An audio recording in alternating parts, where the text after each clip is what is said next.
Hello, and welcome to another edition of the Leader Campus Talks. I'm Mel Wildermuth, and with me today is Christopher Juhl. He is currently in Wisconsin, so he doesn't have a camera, so we're going to have to abide with his voice, but I'm sure his descriptive nature will give us a very good balance of information as well as entertainment. Well, hopefully, don't set the bar too high for me. Okay. Well, Christopher Juhl, on your LinkedIn page, it says community builder, leadership development trainer, strategic planner. So you've got several things there that we can go over. The first question I have for you is, how would you describe your approach to training those in nonprofit fields to those in profit fields for leadership development? You know, that's a question that I get asked every now and then. A majority, well, my entire life has been professionally in the nonprofit world. But I've done leadership nonprofit training for the profit world, and there's a bit of a balance, but I just don't know that there's much of a difference. Obviously, it's in the title. Sometimes you are dealing with people that are much more bottom line dollar business profit based versus those who are mission. We need to do what it takes to support the mission, and sometimes that isn't always the bottom line dollar, and you're always trying to do more with less. So other than that, you know, the approach is pretty similar. And I'm not saying I've been the most successful at it, but I think that there's just some commonalities between both sides, that if you want to be a happy leader, if you want to have happy teams, you want to be able to lead up and lead down per se. I think there's just some regular general things that you do, you know, as far as communicating with them and making sure that everybody's on the same page, but able to put people in positions that they're happy and that they're doing things that are exciting and that they're passionate about, while also making sure at the same time that they understand that there is sometimes a pecking order, and sometimes we all have to do chores that we don't like to do. So, you know, making sure that that's clear and understood, and in the approach, I don't know that it matters a whole lot whether you're profit or nonprofit, but knowing when you work for the nonprofit and knowing when you work for the profit. How do you approach strategic planning for the difference in two? Because I would think that the strategic planning to some extent would be different in those. So how would you approach strategic planning?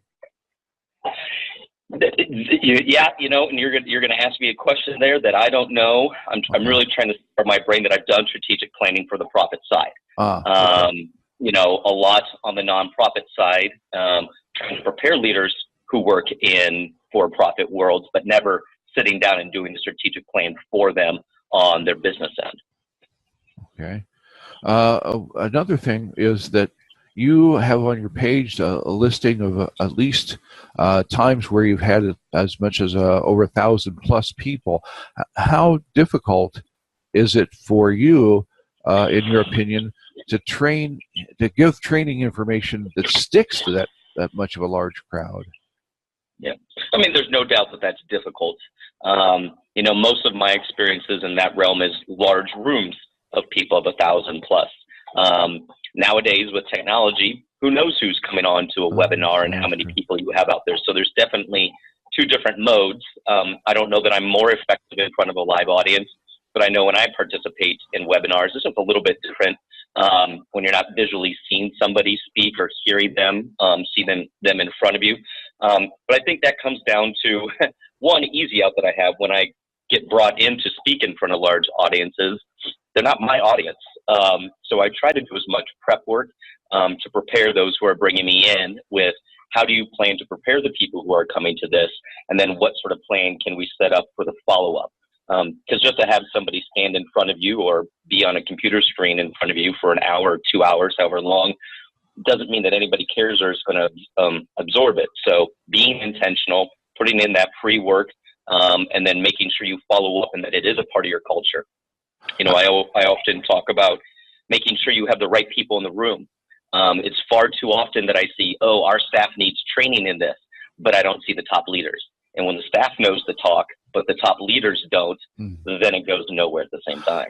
That's it. The interesting point is this aspect of follow-up for you. One of the problems that we find in our training, we do training as well, and one of the problems I find is this aspect of follow-up. It seems to me like so many people or so many organizations want to check the box that says, oh, we've had training in diversity or we've had training in customer service.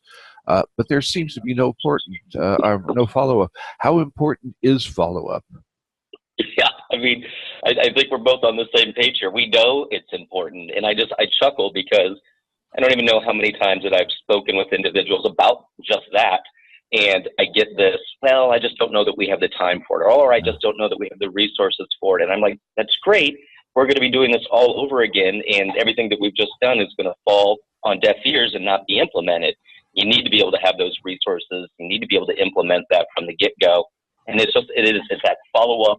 And again, for leaders, making sure that their teams are using the right language, are bought into the philosophies, and that you're walking the walk. It's not just talking the talk with somebody who did a presentation for you or training. What will you say with the follow-up? Is there more of a chance of follow-up happening or taking place, considering that there's a lot more technology now and you can put things online? Well, I don't know. I'm kind of torn on that. I would say that it could be. I still haven't seen it change much because you still need the humans who are going to input it and take the time to believe that follow-up needs to happen. So I think there's a culture there of it is that preparatory. You've at least reached the hurdle of that there's something that needs to be addressed. You've now committed to addressing it. Now we need to get you to understand that you need to follow up and make sure that it just isn't like, go forth, do it now, when after an hour or two or however long the training is, most people probably aren't quite prepared to do it yet. So yeah, technology might make it a little bit easier. It could if we got buy-in from the leadership. You've held positions now in nonprofit organizations. How does your leadership training help you bring stakeholders, because you talk about that on your page, stakeholders, current and potential, together to support the organization's mission? Yeah, I love that term. If you saw my resume or mainly my cover letter, I probably overused the term stakeholders because it's not just your staff. Mm-hmm. It's the clients. It's depending upon what your business is. You've got volunteers that aren't paid staff, but they're just there moving you as far along as anybody. And it's current ones and potential ones. I think a lot of times people will focus on potential future stakeholders and can sometimes neglect the service needed for the current ones at the same time. So when you were reading my LinkedIn tagline there at the beginning, I should probably include the word connector, because that's what I love to do most often. And I think the big part about connecting and reaching stakeholders is just tell me, where are you at? Where do you want to be, and how might we get you there? How we might have mutually beneficial outcomes if we work together and if you get on board with us. And that on board means a variety of different things. But how do we get the current and the future ones to understand that we do care about what their bottom line is, what their mission is, and we can probably, sometimes with a little bit of give and take on both sides, achieve better if we're working together as stakeholders. How important do you believe is the planning of the mission statement for each of those areas, for the nonprofit and the profit-oriented organizations? So you're asking about a pet peeve of mine, because I think they're very important. I do, but okay. I people's missions, visions, purpose statements, and what are they saying?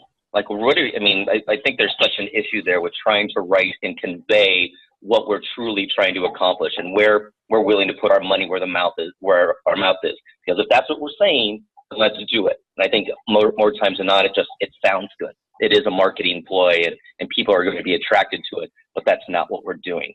But when we do have missions and purposes and companies and employees and stakeholders acting in alignment with those,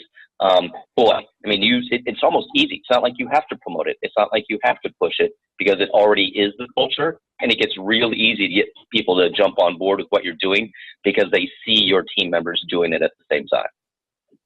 Seems to me as though also when you're talking about stakeholders and even the customers, that they both have to know what this mission statement is and be able to understand, and the support you would get from your audience or your customers would seem to me to be much better if they knew what kind of organization you were. Yeah, no doubt. And I think that's where the marketing dollars are wonderful, and we know that there's so much research out there about what works and what doesn't work. But if you're selling a dream, if you're selling something that you're not actually doing, the customers are going to find out soon enough that I got sold a bag of goods that doesn't seem to be deliverable from this company or organization. So as much and as intentionally as we can be as aligning what our real purpose bottom line is to our mission, it makes it a lot easier for us to do it. So we're not only saying it, so they read it and they hear it, but they're actually seeing it when they interact with us. How much difference is there many times that you see between the culture that there is in the organization and those mission statements that they have? Yeah, I think it's probably easy to say that's on a sliding scale of how big is your organization or company. You know, you start to trickle down to the bottom, and people sometimes have never even heard it or read it. They don't even know. They may have heard it and didn't even know that that was the mission of the organization or company. But when you're in a smaller, you know, whether you be a startup or a small nonprofit and you've got less than 10 people, it's a little bit easier then to say, this is what we're about. This is what we believe in.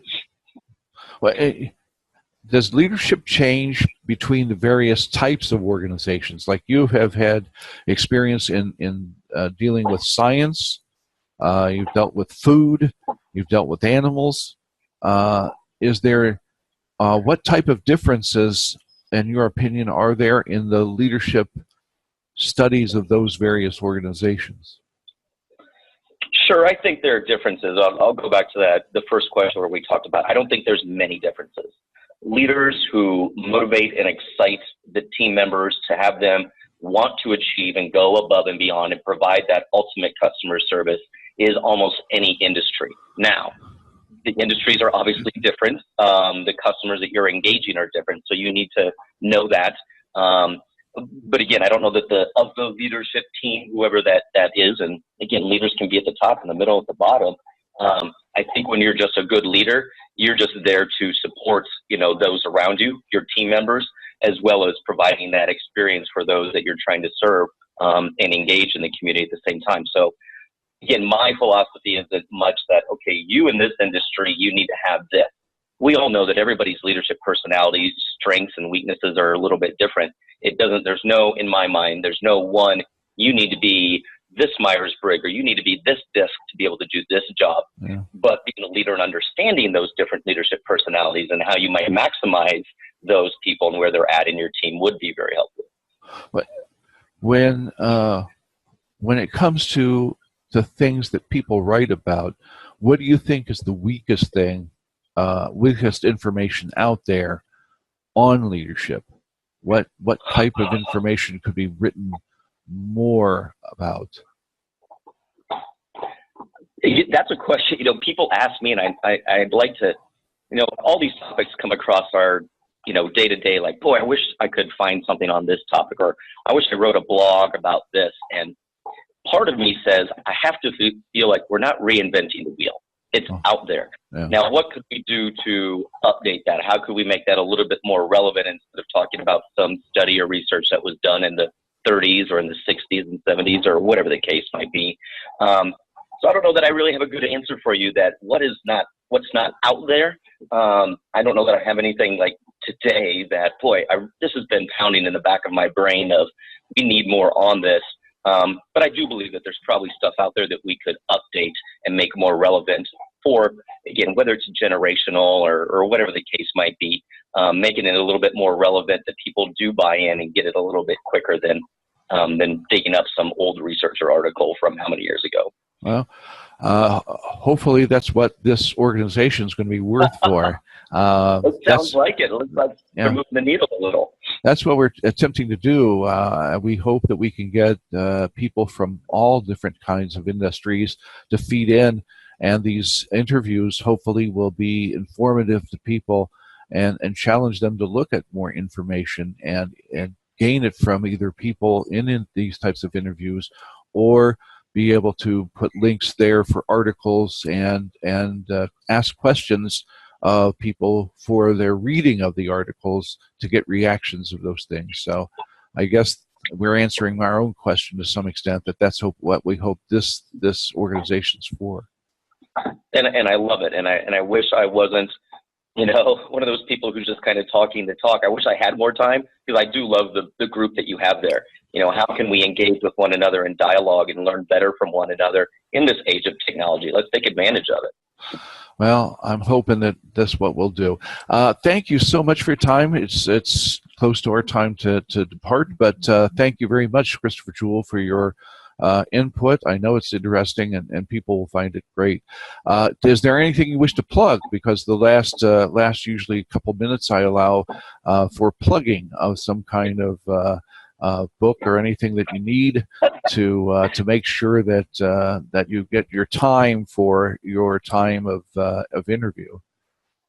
I do not have any product to plug. I wish I did, but I would make the plug. Sure. I think we're speaking to the, preaching to the choir here a little bit, that getting involved, getting out, whether it be a nonprofit organization, whatever the case might be, giving back beyond your own organization, because the more we're all in tune and the more we're kind of talking the same talk, the faster we're going to get to the desired outcomes that we have. So, Mel, I appreciate you connecting with me and giving me this opportunity to just share a little bit. Well, thank you very much, Christopher. Appreciate it, and have yourself a great day.